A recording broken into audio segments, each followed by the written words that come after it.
This is the Sixth Man Show, an Orlando Magic podcast, with your hosts, Luke Sylvia and Jonathan Osborne, covering all things Magic basketball. By fans, for fans. Go Magic!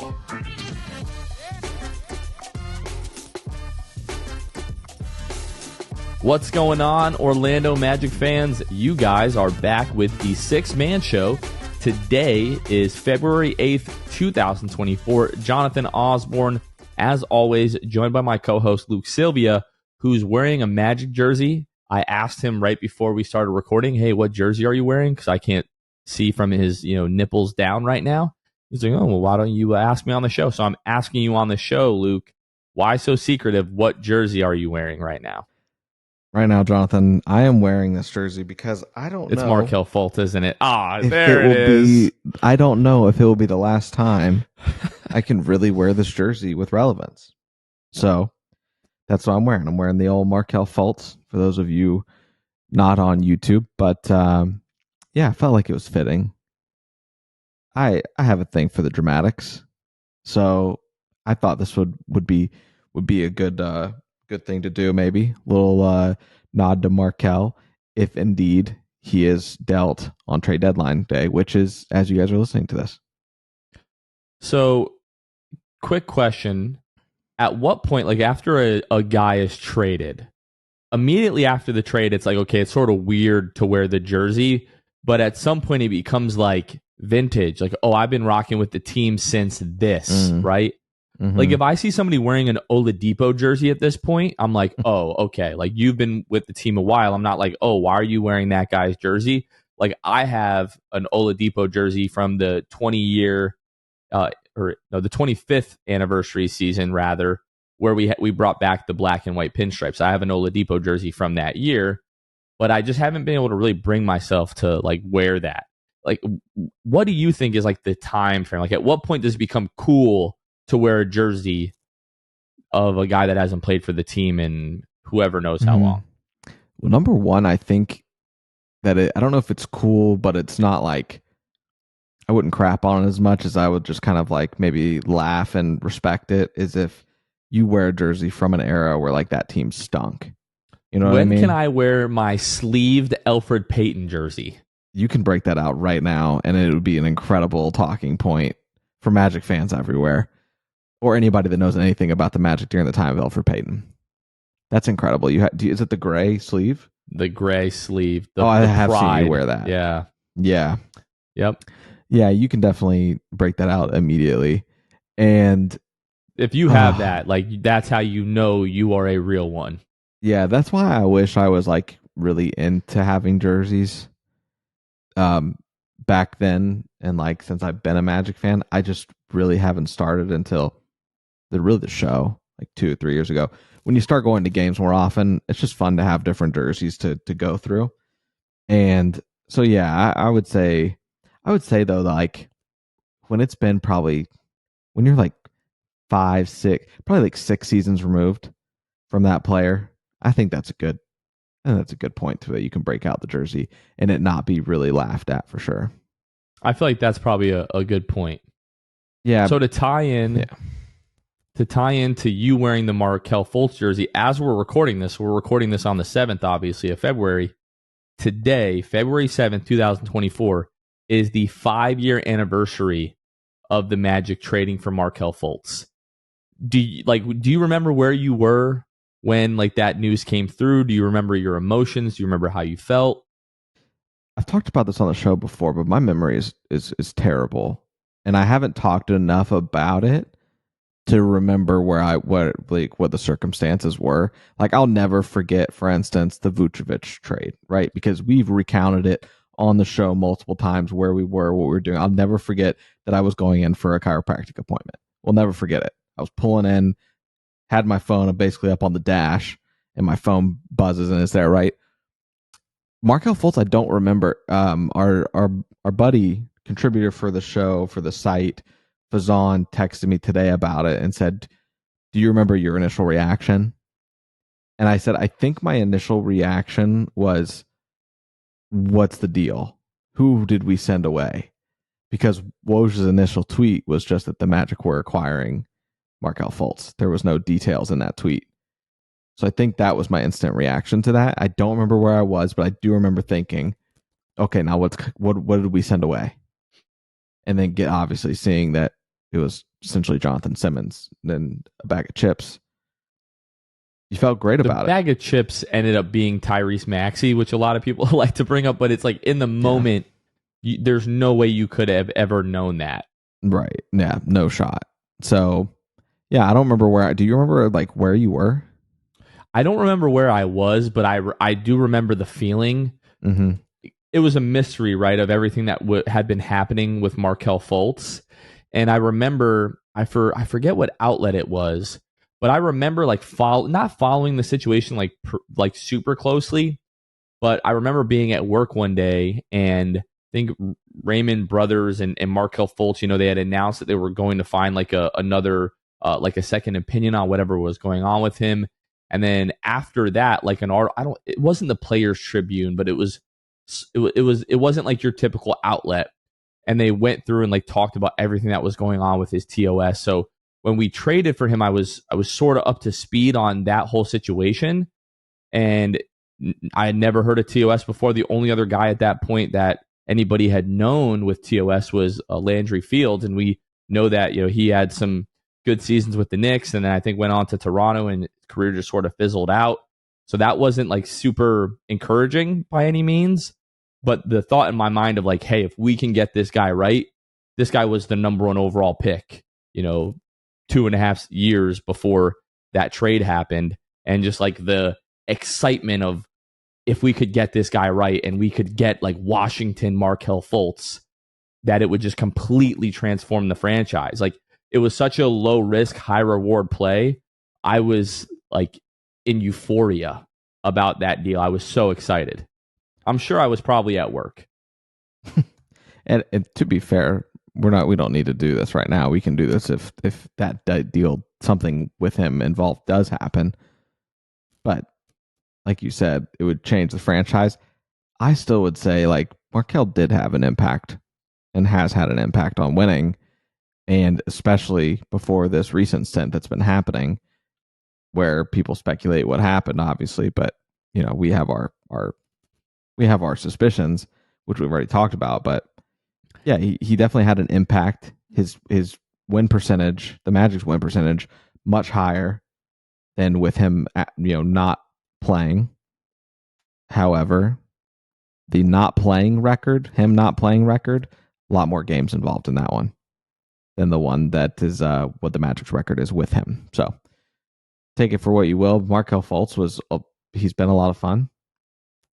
And we have no idea if he's going to be gone. I was just about to say, we're talking like this is like Markelle Fultz's eulogy.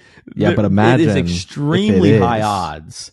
That would be crazy, but it is like extremely high odds that he is still here Correct. after the trade deadline Thursday. Yeah, after the season, different story. But after the season, deadline, yes, right. This is the Markelle Fultz conversation will happen eventually on his impact in Orlando and all that.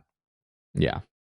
And we are going to talk more about the trade deadline a little bit later in the episode. But first, we're going to go through some of our housekeeping items and then go through, obviously, State of the Magic, talk about the Heat game. I was going to say all that good stuff, but the Heat game was not good stuff, but we will talk about it nonetheless. The next episode of the Six Fan Show is going to be filmed tonight if you're listening to this on Thursday. The Magic are taking on the Spurs at home tonight. Victor Wembanyama's first time playing the Orlando Magic, so our guy Ben will be outside of Kia tonight after the game, filming fan reactions and perhaps your reactions to the trade deadline and moves that the Magic make or don't make. What do you think of Wembanyama? Do you think he's better than Paolo, which some people seem to think for some weird reason? But we'll talk about that in a little bit as well.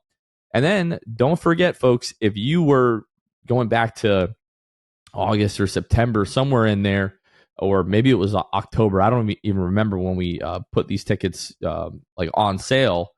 But if you purchase tickets to our group night on February 13th, the TNT night, when the Magic are playing the Oklahoma City Thunder, don't forget that that's happening. If you purchase those tickets, please remember that you purchased those tickets. We want you to come to the game. Not only is it Paolo versus Chet, OKC versus Orlando. Not only are we on TNT, but the Magic are retiring Shaq's jersey after that game.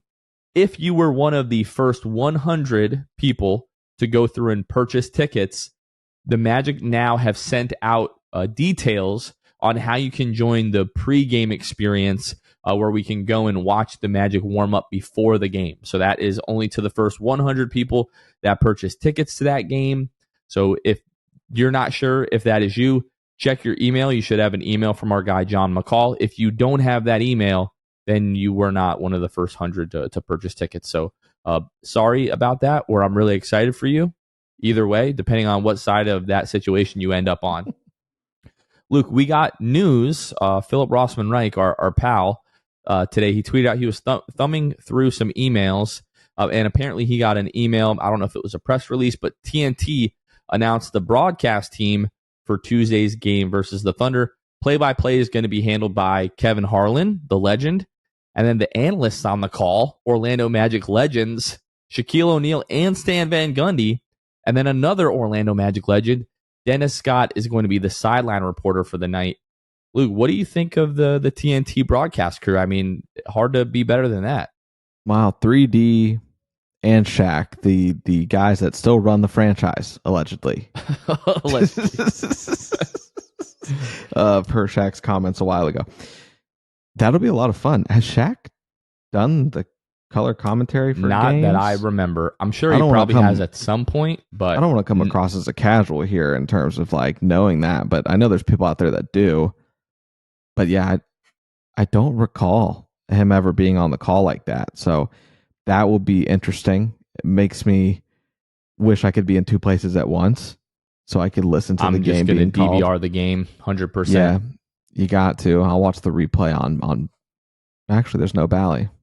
So no David and Jeff for this one. I'll find it somewhere. I'm sure Shaq will say a lot of clip-worthy things on that broadcast that'll get thrown around.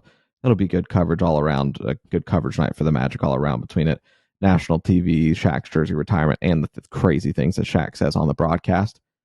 I'm sure there will be a lot of quotables that they will tweet out there or post out there on Instagram. So that'll be a lot of fun. I'm pleasantly surprised that they're going this all out for it. I'm assuming this was the plan all along. I was wondering from a logistics standpoint, are they going to be in Studio J? Are they going to be at the arena?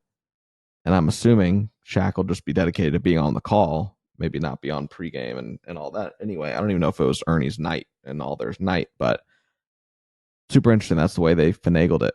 Put Shaq on the call. Really genius, and is going to be really entertaining, I'm sure. I'm looking forward to obviously being at the game, but then like that next day, rewatching. Mm-hmm. Well, I don't know. We're going to be busy that next day too. So yeah, at some point I'm going to go back and watch that broadcast, and I'm sure it'll be fun. It's always interesting to see what the national perspective of the team, to hear them talk. Hopefully, I mean, we're going to ensure that is a crazy atmosphere that night. So hear them talk about that, hear them just talk about Paolo and Franz and the other guys on the team. Like that kind of stuff is always, maybe it's not always fun. Maybe fun isn't the correct word to use for that, for the national perspective, but it's always at least interesting to see what everybody else sort of feels, about the team and everything. So that'll be really cool. It needs to be a good night, because if we get the doors blown off us, or if we lose pretty handily, I don't know if I'm going to even watch the broadcast back, to be honest with you. I'll settle for the clips on social media, and that's about it. Yeah, that's probably fair. Now we'll get into the state of the Magic. This week, the Magic are 0-1 with the blowout loss to Miami on Tuesday. So stupid. The Magic currently sit 8th in the Eastern Conference with a record of 27-24. They are 11.5 games back of first place Boston, 6.5 games back of Cleveland. Look at Cleveland, number 2 in the East. They're on a 6-game win streak. Good for them. Really happy for you guys up there in Cleveland. Not bitter, not jealous at all. They are 5 games back of Milwaukee and New York, 4 games back of Philly. They're a game and a half back of Indy. We're tied with Miami. But now, of course, as I'm reminded once again, the Magic have lost the season series to Miami Heat. So Miami, for the rest of the season, will own that tiebreaker. The Magic are 3 games up on Chicago, 4.5 games up on Atlanta. And as I promised on the last pod episode, we're not talking about anybody that's not in the playoff picture and is not in the play-in. So if you're worried about Brooklyn or Toronto, those folks, you can look up your ESPN standings. They're bad. Yeah, they ain't good.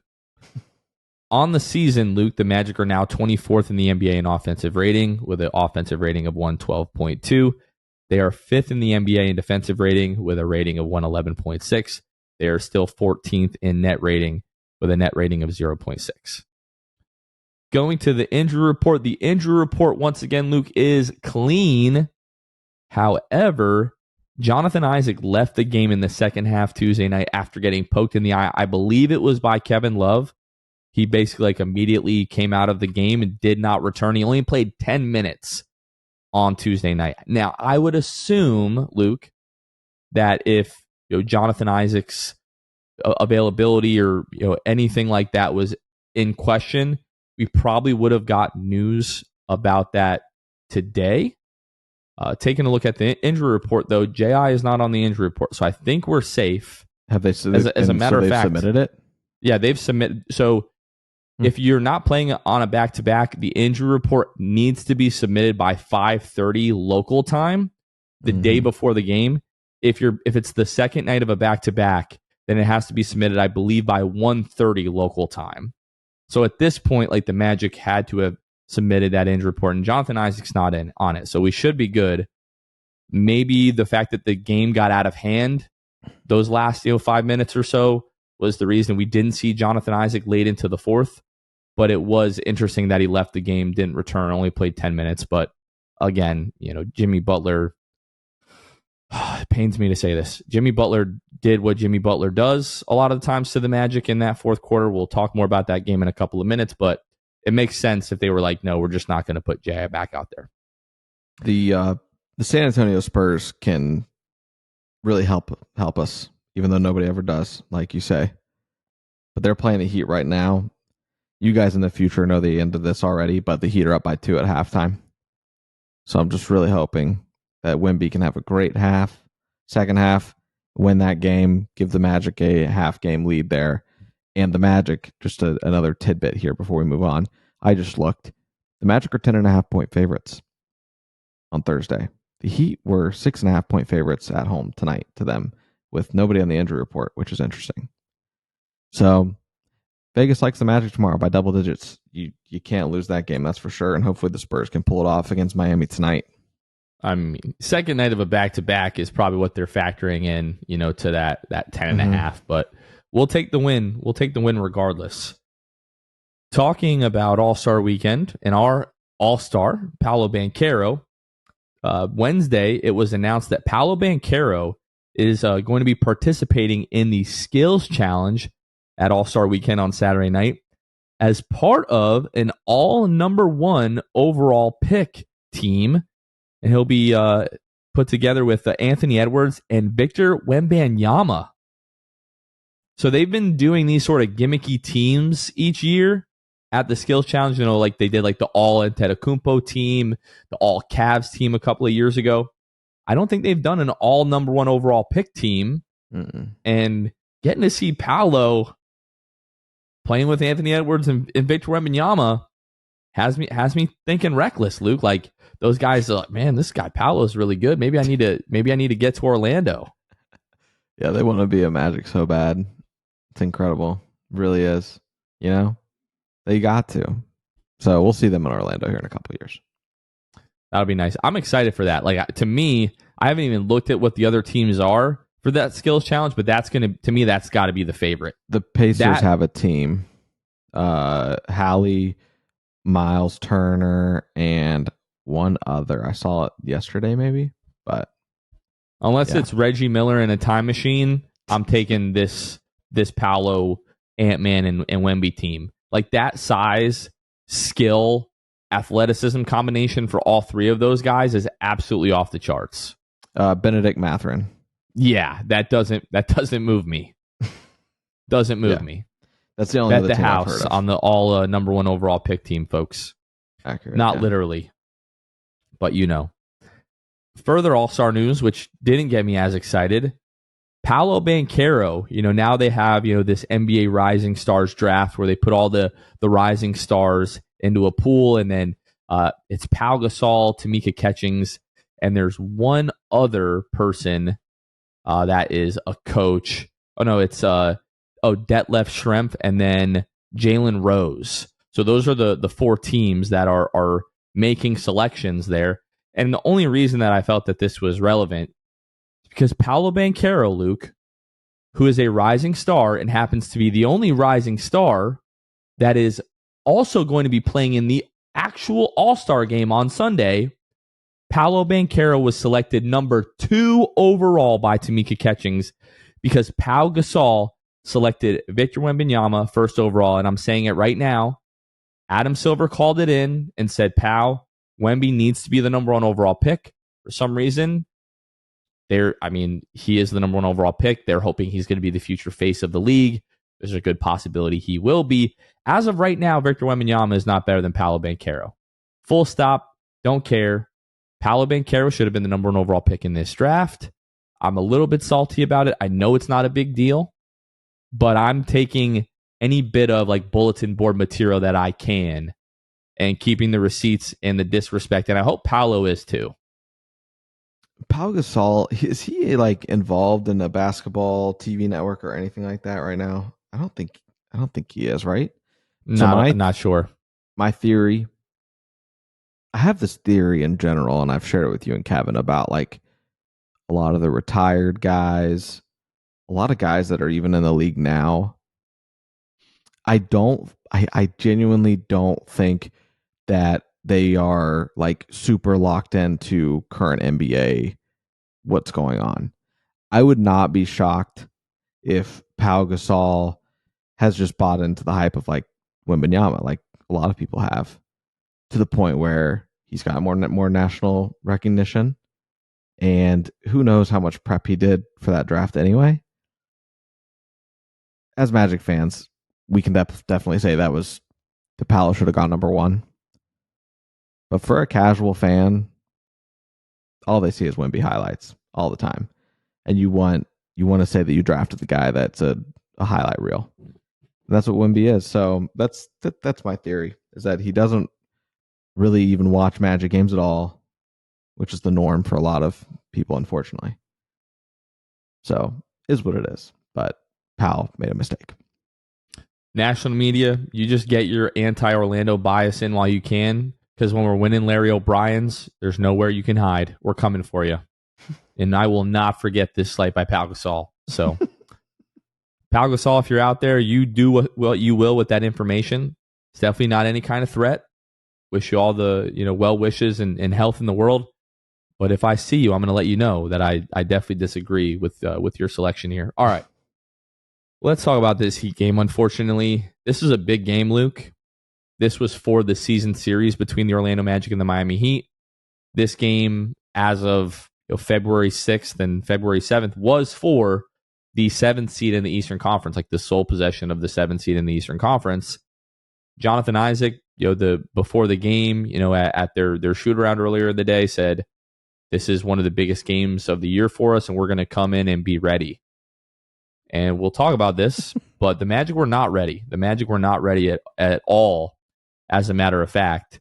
They scored their first basket after a minute or so in the game, and then went 4 straight minutes without scoring, where the offense was literally, there's a guy at the top of the key with the basketball. It might be Franz, it might be Paolo, it might be Markel, it might be Jalen. There's a guy dribbling the ball at the top of the key, and we're all just going to sit here and do nothing but watch that guy dribble. That's what the offense felt like for the majority of the first couple of minutes in this game. Luke, in this game, we had Markel Fultz hit his first 3-pointer of the year from the right corner. It had been a while since he had even attempted one. I think he had attempted 3 or 4 threes on the season prior to that point and knocked in the 3. And then from that point, Markel really just went Super Saiyan. In the first quarter, Markel had 9 of the Magic's 19 points, 3 of 5. Overall, in the first half, he had 11, 4 of 7, 1 for 1 from behind the arc, 2 for 2 at the free throw line. He had this sequence. Forget who was matched up on him, but he hit him with like the in and out dribble and went right into the spin move, right around him, like finish at the rim. And I was like, okay, Markelle is cooking. Unfortunately, nobody else really was. Magic ended up going into the half with a 7-point deficit, and it was only a 7-point deficit because Jonathan Isaac hit a three pretty much right at the buzzer of the first half, or the Magic would have went into the locker room down 10, and then the Magic just get absolutely blitzed in the third quarter, getting outscored 40-26, allowing Miami to shoot 60% from the field, 44% from behind the arc. Magic 26 points, shot 47% from the floor and 36% from behind the arc, and 4 of 6 at the free throw line, Luke. Down as much as, what was that, 26 in the third quarter? Closed the lead a little bit going into the fourth, and then the first few minutes of the fourth, Magic start to go on a little bit of a run, and I'm just going to pull up the play-by-play here and let you know exactly how this went. So Gary Harris has a pull-up jumper with 7:47 to go to make it 88-98 Heat. And then in the span of about 80 seconds, Jimmy Butler hits back-to-back threes and then has a floater go on his own 8-0 run to make it 88-106 with 6:18 to go. Luke, and that's basically where the game felt over. Like the last 6 minutes, the Magic were just forcing a ton of ill-advised threes, trying to get back into the game. Those threes were not going in. And the Magic end up losing that game. What was that? 121-95 in Miami to the Heat in what was one of the biggest games of the year. And hearing that guys were aware of that, and that was the messaging before the game, and then that was the type of performance and energy that you come out with, just really, really disappointing. Like you said, Heat's biggest game lead of the game, 26. Magic's biggest lead of the game, 0. Magic 18 turnovers to their 13. Magic get outscored in the paint by 14, 58-44. The Magic get out rebounded in total 45-39. The Magic get out rebounded on the offensive glass 11-8. Magic get outshot from 3, 36% to 28%. The Magic get outshot from the field 54% to 43.8%. This was a good old-fashioned butt whipping that the Magic got in Miami. Truly just abysmal. And I'm saying that as someone who in real time got home and was watching starting in the second half, and then went back to watch the Bally broadcast later in the first half. And I could barely get through the first half of this game. I'm just glad I watched the other half the night before, because I wouldn't have been able to put I don't know how you guys watched the whole game. I really don't. That was ridiculous. Delusion and a false sense of hope. Well, obviously you have that point in the second half where you're down 5. And it's like, okay, this is it. Gotta go. And then you get your lights put out. It's just like, at that point, you weren't supposed to win this game, apparently, because they, like I just listed, they dominated you in every facet. And you said it in the post-game hit last night out on social media, where you said they've got vets, they step up to the call, and they made it happen. Jimmy Butler, the reason the Miami Heat have not been an incredible regular season team, they've been good enough, since having Jimmy Butler, but they've not been incredible until the postseason, is because Jimmy Butler typically just kind of coasts in the regular season.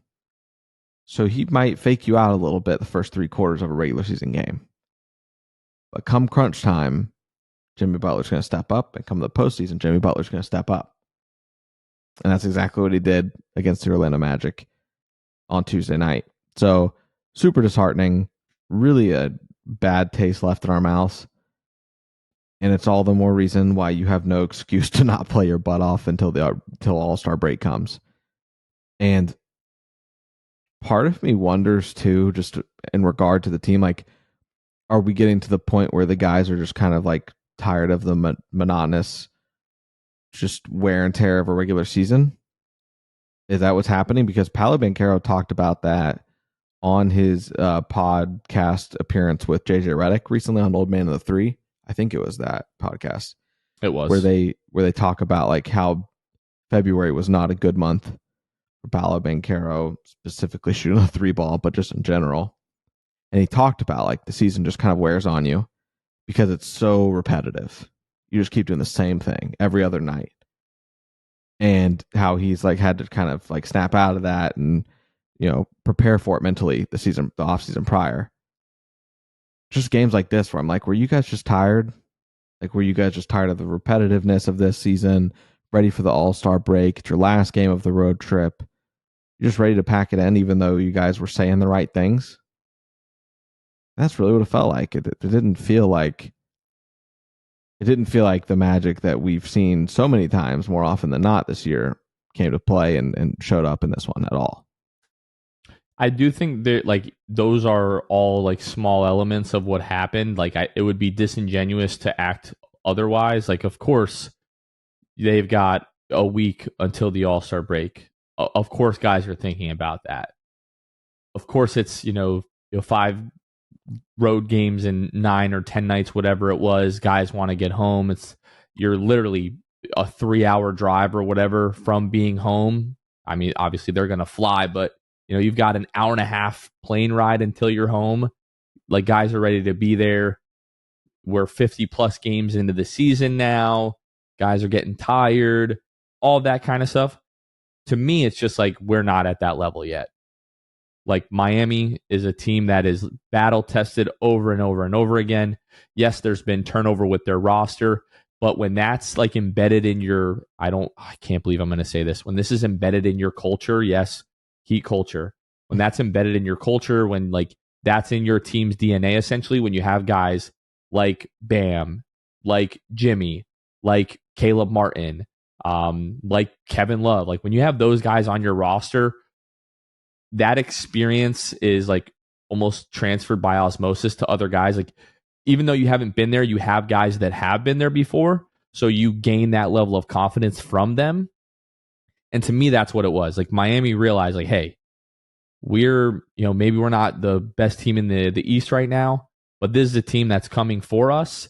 And if we win tonight, we win the season series. And if push comes to shove at the end of the year and we have similar records, we don't have to worry about the tiebreaker. And hey, they had a few more games. They're trying to improve their record. They got a few more games for the All-Star break. They saw this as one that they could get at home, and they went out and took the game. And for the most part, we went out there like we didn't really want it. Paolo Banchero, after the game, said to Jason Beatty that despite going 3-2 on the road trip, that they have to be better. He was quoted saying, "Went to San Antonio, blew a 25-point lead, barely snuck that game out. Went to Detroit, kind of mess around. Luckily, Franz went off for 38, kind of barely snuck that game out." So yeah, to his point, you go 3-2 on the road trip, but those 2 games, like, you barely won those 2 games. You can't say, oh, well, we went 3-2 on the road trip and be all happy about that, when like games that you should have very easily won on that road trip, you kind of barely won. Especially that San Antonio one. Like, never should have been close in that game. And yes, the offense completely bogged down. If Franz Wagner doesn't have 27 points in the second half at Detroit, that game is much closer as well. So I'm just so happy that Paolo, like the leader of this team and the star of this team, he sees it. Like, not like, oh, well, there's no excuses. Oh, we're just getting guys back. Everybody's tired. We've only got a few games left to the All-Star break. Would have been very easy to make excuses. But for him to just say, like, yeah, we've been winning games, but we have to be better. Like, that is the level of accountability that you want your leader to have. And I don't want it to be lost on anyone that, again, that starts with Jamal Mosley. Like, we can say all the great things about Paolo Banchero in the world. I love how mature he is and, how great of a leader he is. But that mentality has started with Jamal Mosley, and the rest of the guys have adopted that. He's the one spreading that messaging. So good, again, good road trip, but this was such a disappointing loss, in my opinion. And the fact that it came at the hands of the freaking Heat is just makes it a million times worse. During the end of that game last night, when you're down, whatever, I think we were probably down 19 or 20. I texted you guys and I was like, at this point, I just want to lose by a respectable amount. And respectable for me is like lose by less than 15, make a run, and have like keep some of your dignity in this game. So for you to go on and lose by 26 to the Heat when like there's no excuses. I also said this to you guys yesterday. Clean injury report, essentially for both teams. I think they might have had like Highsmith out or something. Clean injury report for the most part. No excuses. We finally get just like a fully healthy matchup, and you just drop the fattest egg that you could have dropped in Miami. Just disappointing. Like that's all you really can call this game. The effort was disappointing. The outcome was disappointing. I'm just ready to finally move on from that game and try to win some games handily going into the All-Star break. Yeah, that's pretty much where I'm at. So let's go ahead real quick, jump over to the box score to talk about that a little bit. Franz Wagner, not statistically his worst shooting game of the year, but the 7 turnovers, Miami was just swarming Franz every time he got a paint touch and repeatedly was coughing the ball up. 13 points, 7 rebounds, 3 assists, 2 steals, 7 turnovers for Franz. He would be the first person to tell you absolutely just cannot happen. Has to do a better job taking care of the basketball. One of his worst games of the season. Paolo Banchero was good. 23 points, 9 rebounds, 7 assists. And I made an error on the last episode, so I need to, like Tony Reale used to do for PTI. Like he would let them know at the end of the show, like, hey, this is where you went wrong. A few people let me know that the Paolo Banchero, like 20 and 25 and 5 stat that I was talking about on the last pod isn't a thing because he had 1 rebound against Minnesota. However, the stat that I was miscorrectly quoting was games of 20 points, 5 assists. And with that, Paolo Banchero now has tied Tracy McGrady for the franchise record at 7 games for consecutive games of 20 points, 5 assists. So if he has 20 points, 5 assists Thursday against San Antonio, he will set the Orlando Magic franchise record of consecutive games with 20 points, 5 assists, which is pretty impressive for it only being his second season, and the fact that we've had guys here like Penny Hardaway and Tracy McGrady. So just super impressive from him. Wendell Carter, I felt was pretty solid. 15 points, 6 rebounds, 6 of 9 from the floor.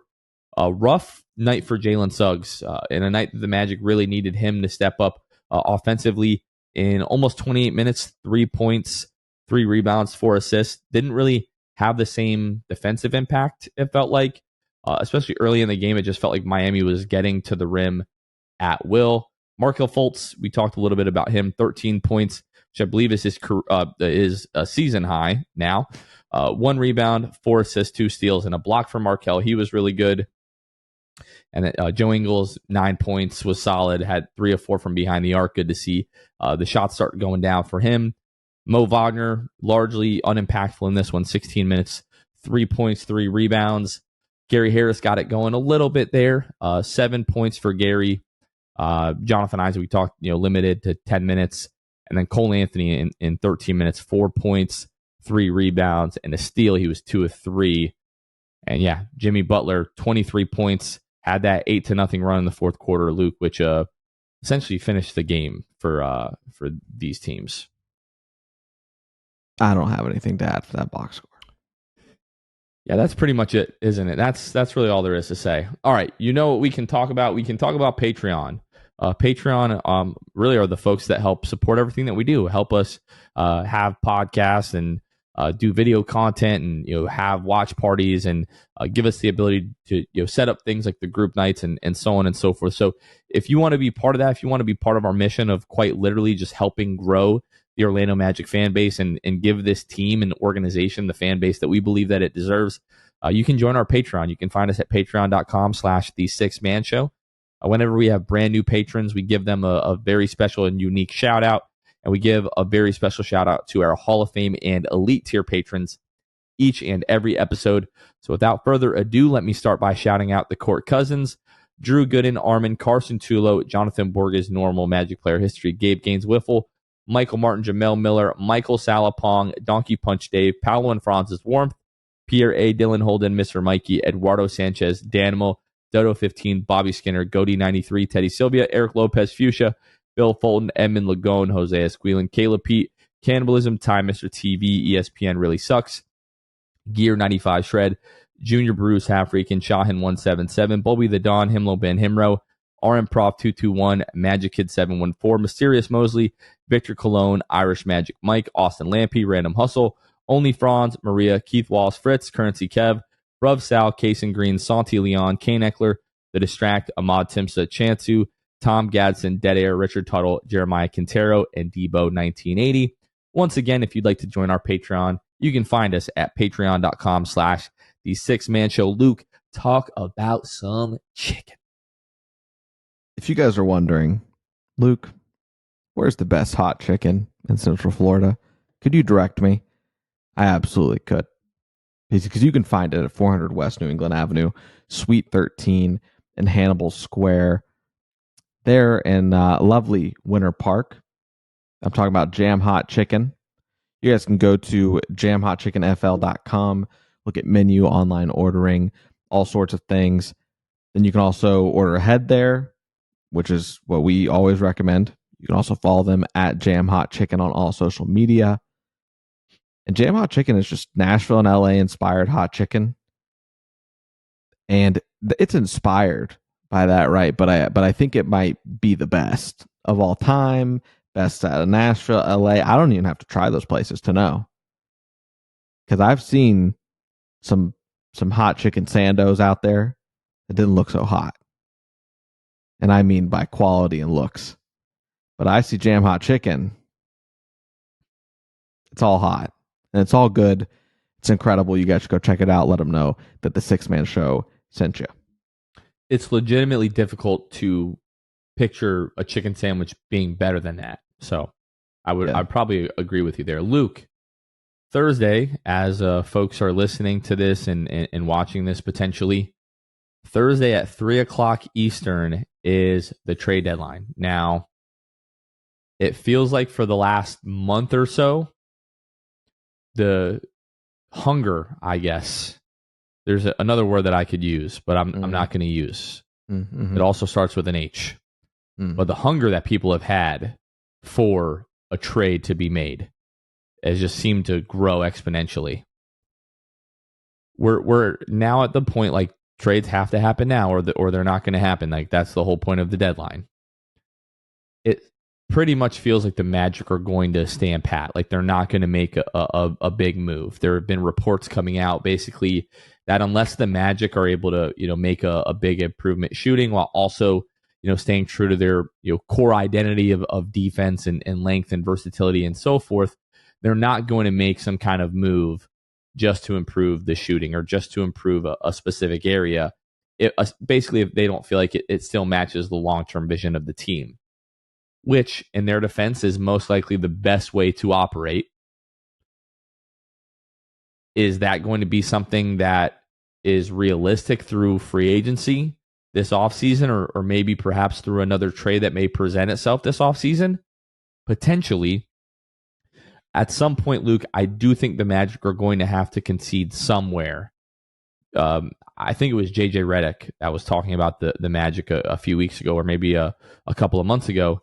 And he did say, like, at some point, the Magic are going to have to give up some of that defense if they want to add shooting, which I would tend to agree with, Luke.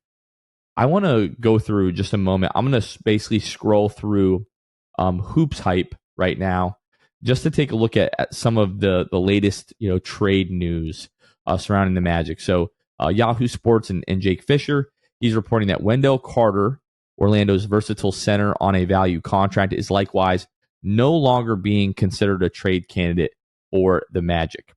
League sources told Yahoo Sports, despite the vast amount of rival intrigue in acquiring Carter, ever since Goga Batadze performed quite well as the team's starting big man, while Carter was sidelined due to injury. So, according to reports, it doesn't seem like Wendell is going to be moved there. There were some rumors last week that the Magic were interested in Chris Paul and Kyle Lowry, and some of this has been put to bed now. I believe that was Jake Fisher as well, who reported that the Magic don't have any interest in trading for Kyle Lowry or Chris Paul. Neither one of those moves, when the rumor came out that the Magic were interested in those guys, Luke, neither one of those moves made a lot of sense to me. So the report from Jake Fisher sort of refuting that wasn't a big shock to me.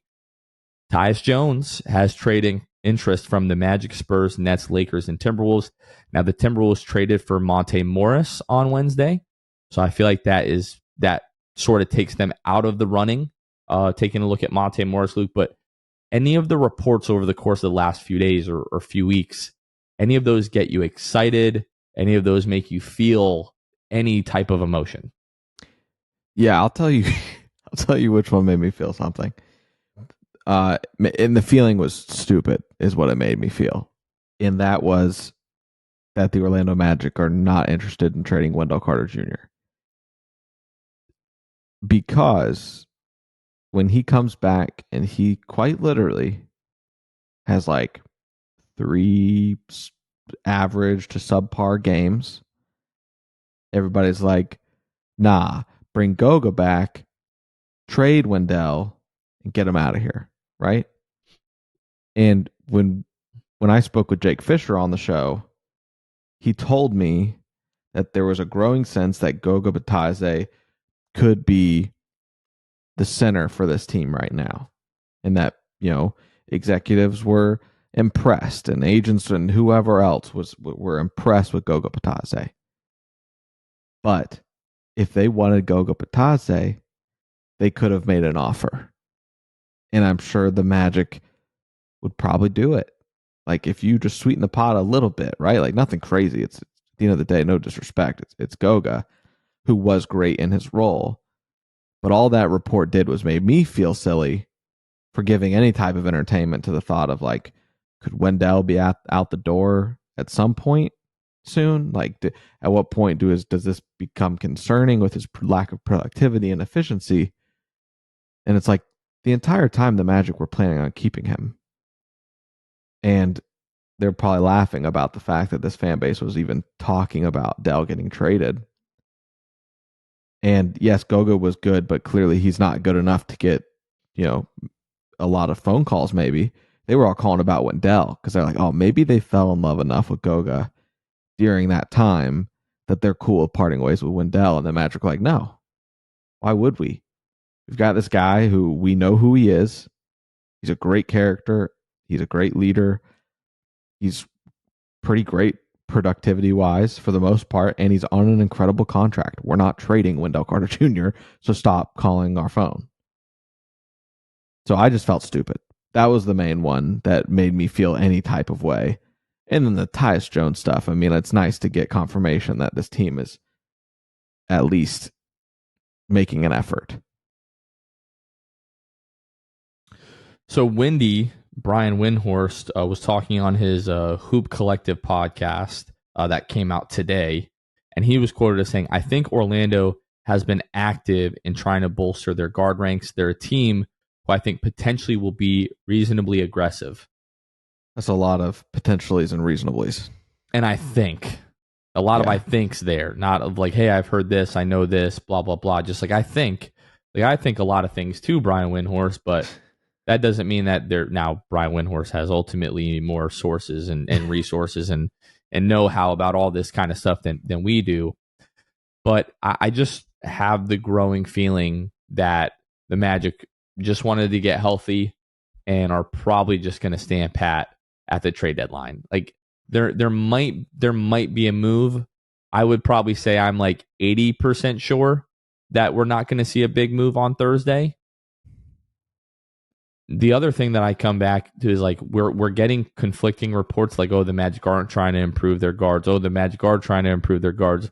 Oh, Wendell Carter Jr. is available. Oh, he's not available. We thought Jabari Smith Jr. was going to be the number one overall pick a couple of years ago, like up until 5 minutes before it happened. The Magic just come out of nowhere and make like a big trade. Will be like, oh, of course this is what was always going to happen because we thought nothing was going to happen. So the Magic like to not let people sort of onto their scent, and I genuinely don't know what to think going into the trade deadline. Would I like to see a move? I would, because I think that with the right pieces, this team can compete, maybe not quite for home court advantage this year, but the Magic can compete for like the 6th seed, like to not be in the play-in, to have a good first round matchup and to push a team to 6 or 7 games. Like with the right team, I think we can get there.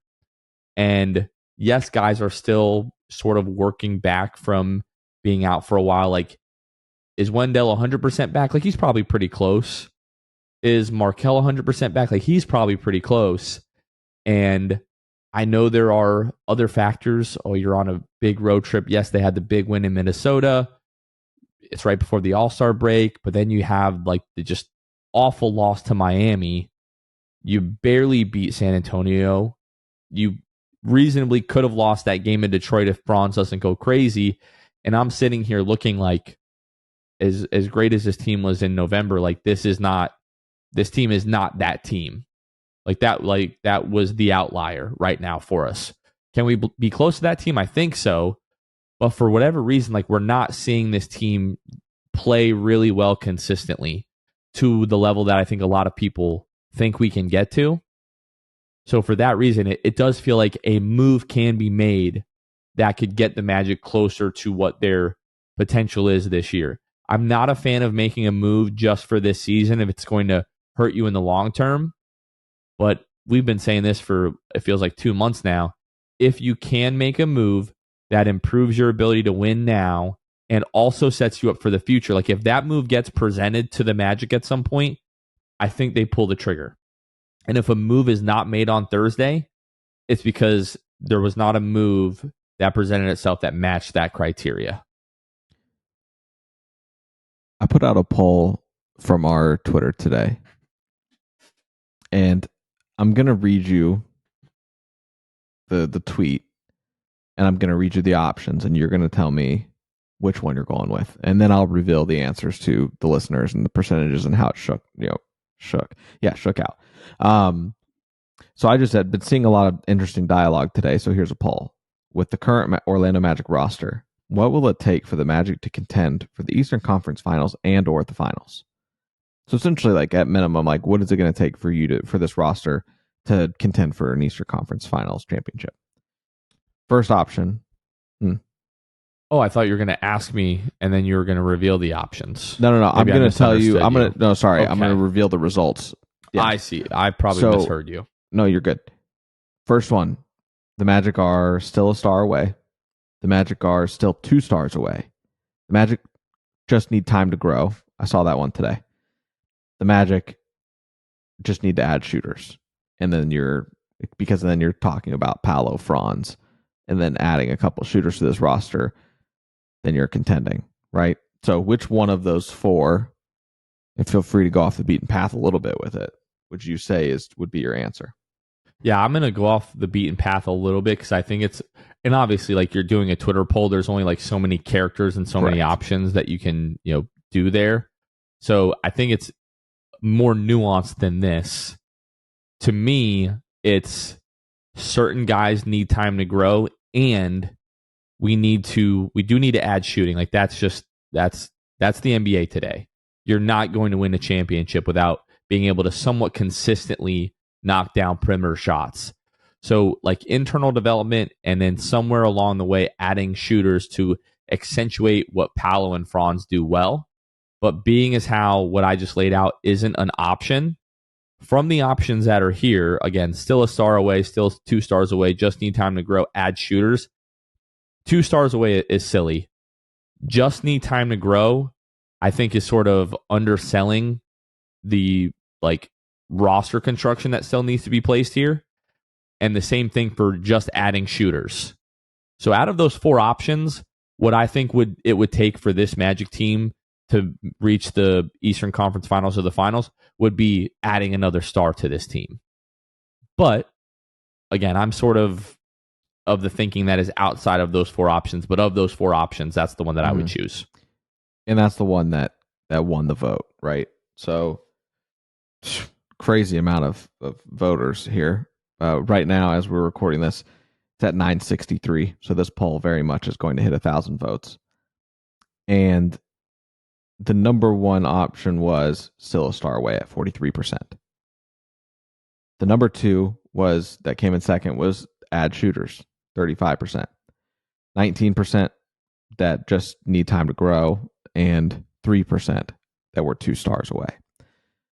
In hindsight, I would work this differently, but I really was just trying to get the tweet out to get engagement and all that, to maybe bring it up on the show if the results were worthy of it, and to present to you as well. But I think that you would have to combine things like still a star away plus add shooters, and just need time to grow plus add shooters. Because in that scenario, you're saying Paolo's your 1, Franz is your 2, and along the way, while you're growing, you're adding shooters, through the time there. I still would go toward still a star away and need shooters in that scenario. Obviously, the most clear and what the people have agreed on is that you're a star away. I don't know what that looks like, but I'm hopeful that the star that eventually is on this team to be either the 2 or the 3 option, depending on Franz Wagner, would be able to shoot the basketball and play make. And I think that star that you're 1 away from has got to be a point guard or a shooting guard. So I don't know what that looks like. And I don't know that the Magic get anywhere near that tomorrow or today as you're listening to this. I doubt they do. But it's something to think about as we approach deadline. What do we really want to see? Yeah, I just think we're seeing, sort of the last version of the super teams that have, 3+ stars, like you're seeing it out in LA with Harden and Westbrook and Paul George and Kawhi. You're seeing it in Boston with Jason Tatum, Jaylen Brown, Kristaps Porzingis, and Drew Holiday. Like the further that we get in, like basically starting next summer, like as we continue to go into the collective bargaining agreement and like that new like second apron tax or whatever, they're calling it. Like if you say, hey, we're going to have 3 max guys, you're basically going to have like very limited resources to improve the team around those guys. So you have to be 100% sure that those 3 guys are going to be good enough to get you to a title. Because if they're not, like if you realize a year into it, like, oh, hey, like this isn't going to work, then you're trading guys and then you're just trying to build around 2 guys anyway.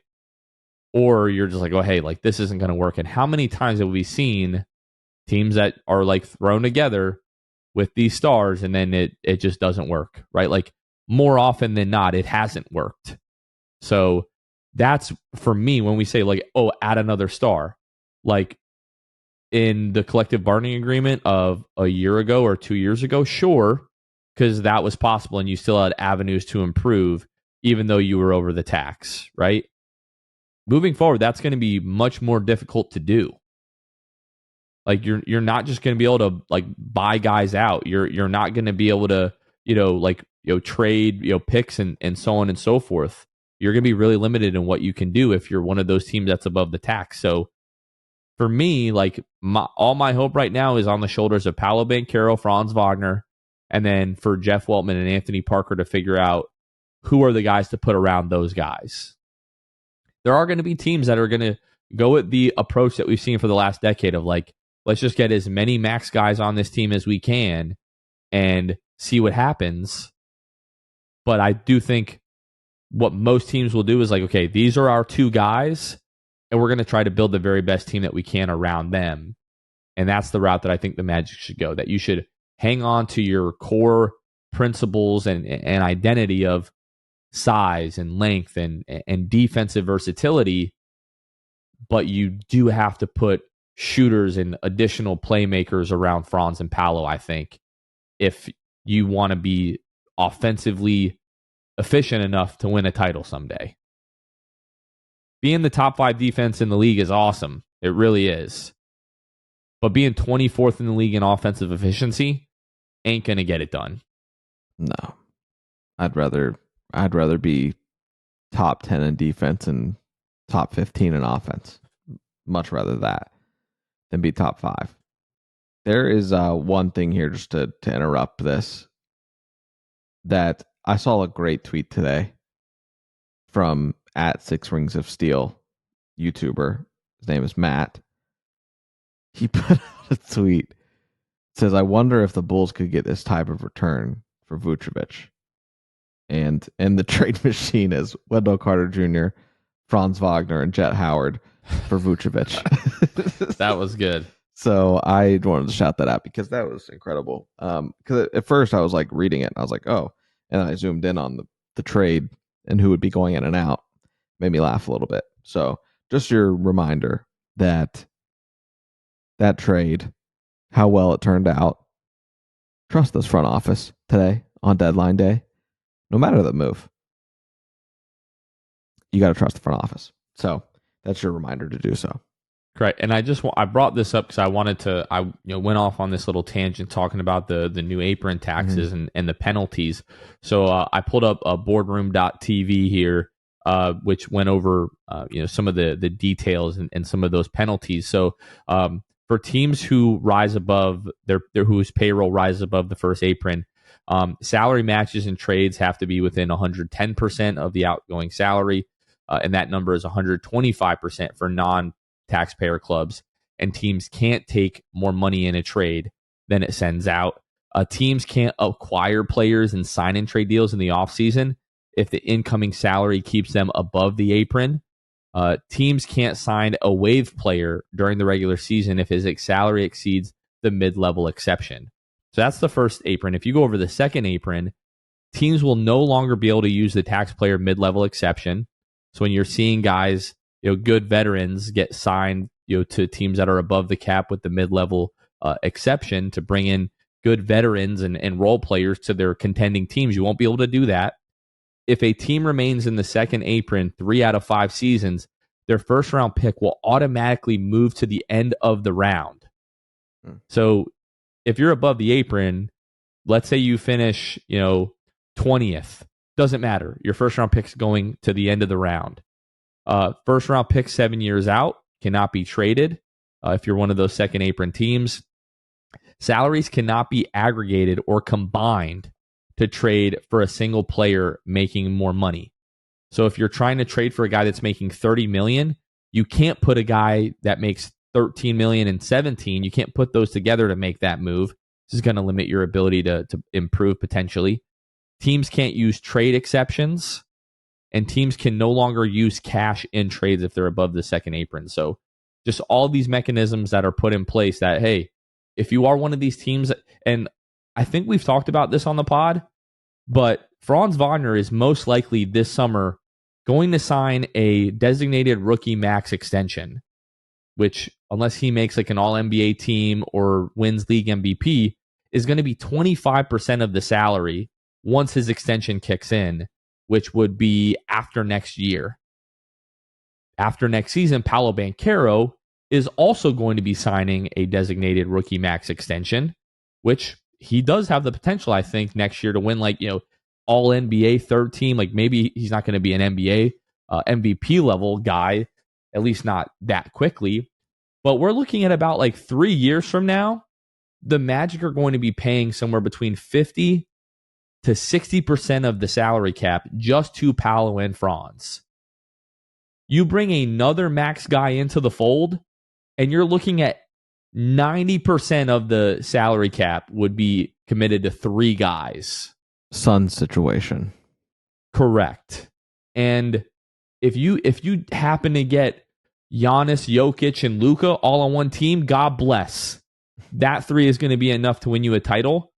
But that, the Dwayne Wade, Chris Bosh, LeBron James Miami Heat. Like, I don't see that ever happening again.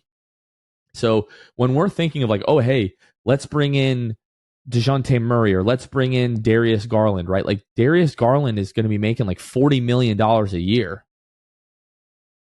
Paolo and Franz are going to be making between like $45 and $50 million, I believe it is, if everything that I read with the, this is all projections, right? Nobody knows exactly what the salary cap is going to be in a few years, but just rough estimates and projections, like those guys are going to be making crazy amounts of money.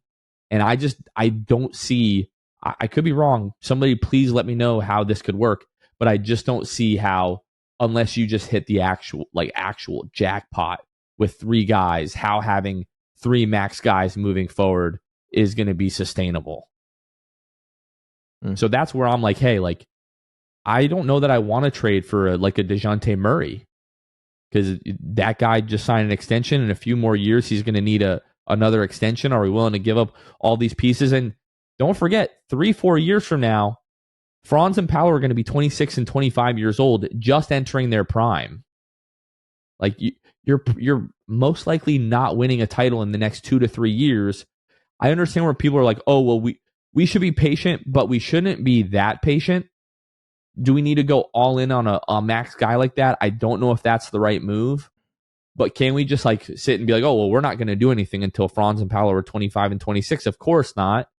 Because if you don't do anything, people get unhappy. We don't want that to happen. So you need to make moves to show those guys like, hey, we're committed to you long term, and we're trying to build around you guys now because we know that you guys want to win, and we believe in your ability to win us games. Before we wrap That's all up, I got. Yeah, before we wrap up, I do wonder if you do bring in a star, and let's say next year, are you going to bring them in because you're going to see kind of which one rises to the top? Obviously, you think Paolo's going to rise to the top. But do you bring in another guy to kind of rival Franz in terms of growth and who's going to be the number 2 on a championship Magic team? And whoever kind of wins out in that, you let the other go, trade, whatever it looks like to free up cap to then go out and fill out complementary pieces. I don't know what that looks like, but that's just kind of me thinking. Like, I think that there still is a possibility that eventually here in the next couple of years, you could see a star or a semi-star come onto the scene before we reach the point where these guys are getting their max rookie extensions. Well, Franz is going to be this offseason. Well, right. Before both of them is what I meant. Yeah, like Franz is, Franz is this offseason. Paolo's going to be next offseason. Like, I've seen some of this stuff circling like Magic Twitter of like, oh, I don't know if Franz can be the guy. Like, can we all just chill? Like, Franz is in his now 3rd year, was just basically the best team on a world championship Germany like national team at the FIBA World Cup. And just like 2 nights ago, if we're talking about Tuesday night against the Heat, obviously it wasn't great, but 2 nights before that was putting up 38 points against the Pistons. We're like, oh my gosh, Franz is incredible. If Franz doesn't miss 3 weeks with the ankle sprain, I think he's in legitimate consideration as like a fringe all-star. Does he get in as one of the replacements? I don't think so. But I think he would have been much more involved in the all-star conversation. Like Franz's numbers are not that far behind Paolo this year. I don't understand where it's like, oh, people aren't so hot on or so high on Franz all of a sudden. I don't get that. And I know that's not what you're saying, but right. Just like the possibility of like, oh, maybe we need to move on from Franz. I am so far from that conversation. Yeah. Like I'm not worried about that. Like, I'm still 100. Like, if you're selling Franz stock, you call my phone number day or night, you name your price, and I will buy it from you. Because I still wholeheartedly believe that Franz Wagner can, at the very least, be the second best player on a championship team. Totally believe in that still. So if you're one of these people that are like, oh, Franz doesn't have it, like, maybe you're right, but we are so far from being able to make a conclusion on that. I think it's silly for people to be coming to that conclusion right now. Yeah. But yeah, at some point, Magic are going to have a lot of difficult conversations and a lot of difficult decisions to make. But yeah, I've seen a lot of people saying, "Oh, we need to trade for this star and that star and blah blah." I'm like, hey, wait a minute. Like, if they don't believe in Franz, like if they don't think Franz can be the guy, which I think would be crazy, I don't think they're even in the same realm of thinking that. But if they're convinced Franz isn't the guy, and you can trade him and get a DeJounte Murray, or you can get a Darius Garland or a Trae Young, whatever, and then Paolo and Trae or Paolo and whoever are going to be your guys, that I understand. What I don't understand is like, oh no, we need to keep Paolo and Franz, and we're going to trade for this other guy. Because I'm like, at that point, that's all you got.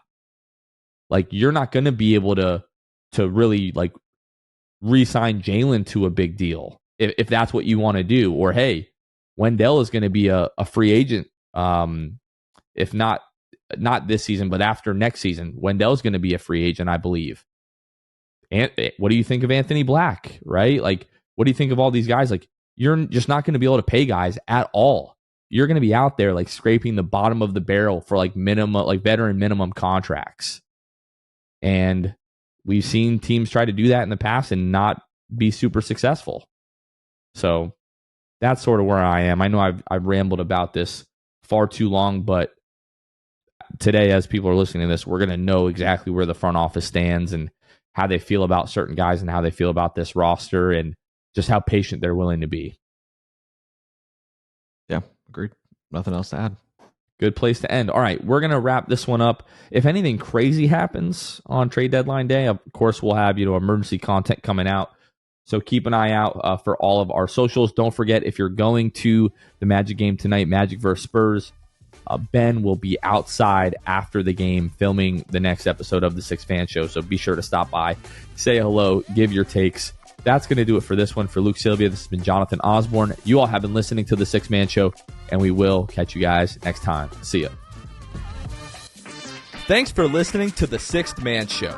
Be sure to subscribe on iTunes and Spotify to get new episodes downloaded directly to your phone. If you enjoyed the show, please take a minute to give us a 5-star rating and a review. It helps out the show a lot. Follow us on Twitter, Instagram, and Facebook at Sixth Man Show. We'll catch you guys next time. Go Magic!